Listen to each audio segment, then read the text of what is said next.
From the PEP Radio Newsroom, this is the news blast for this hour. USA Today is reporting that Homeland Security Secretary Kristi Noem on Sunday defended the administration's response to the disastrous July 4th floods in Texas as its management of the Federal Emergency Management Agency received scrutiny. During her appearance on NBC's Meet the Press with Kristen Welker, on July 13th, Noem denied reporting from the New York Times that found the agency struggled to answer calls from survivors because call center contracts had not been extended.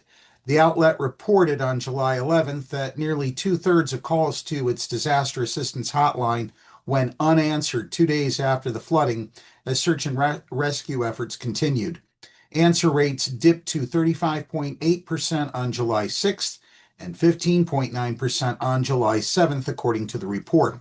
No employees were off from work, Noem said when asked directly about the reporting, and every one of them was answering calls. So false reporting, fake news, and it's discouraging. It's discouraging that during this time, when we have such a loss of life and so many people's lives have turned upside down, that people are playing politics with this because the response time was immediate.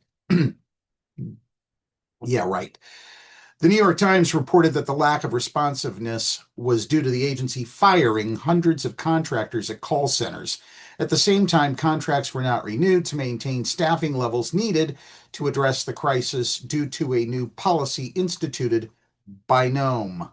The mandate requires that the DHS secretary must personally approve expenses exceeding $100,000, and she did not renew the contracts until July 10th, 5 days after they expired and 6 days after the deadly flooding on July 4th. Welker asked Noem to respond to the reports that on July 7th, only 15.9% of calls made to the hotline were answered. These contracts were in place, and those people were in those call centers, and they were picking up the phone and answering these calls from these individuals, Noem said. So that report needs to be validified. I think she means validated.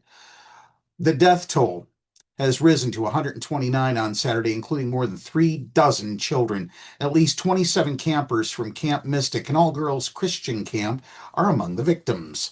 Efforts for more than 9 days to recover the remains of those missing, with officials saying there are more than 160 people unaccounted for across the state. With immediate search and rescue now shifting to finding and identifying those who have perished, attention is shifting to various local, state, and federal officials and governments as questions mount over disaster response and warning systems. The USA Today also reported on July 7th that the state's Division of Emergency Management denied requests from the hardest hit region of Kerr County for a $1 million grant to improve its flood warning system.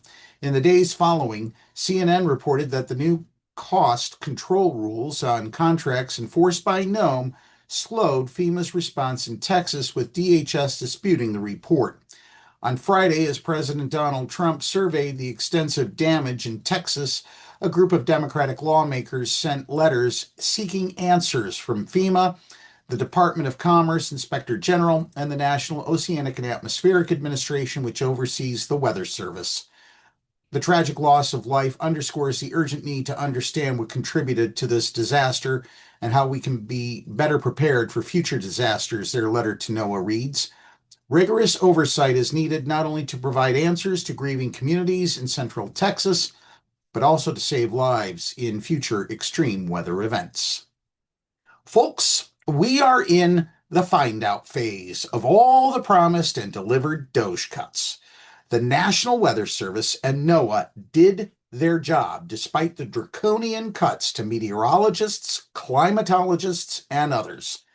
Instead of investing so heavily in tax cuts for billionaires, we should be investing in education, FEMA, and the National Weather Service, because we are all just one flood, one tornado, one hurricane, or one blizzard away from being homeless.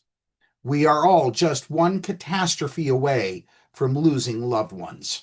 We encourage you to reach out to Senators McCormick and Fetterman here in Pennsylvania and your U.S. congressional representatives and demand that they get solid answers for what went wrong in Texas and in all the western states currently ablaze from wildfires. That's News Blast for this hour. If you are watching the video version of our news reports on YouTube, please subscribe to our channel. Up next, we have the Meadville area weather forecast here on PEP Radio.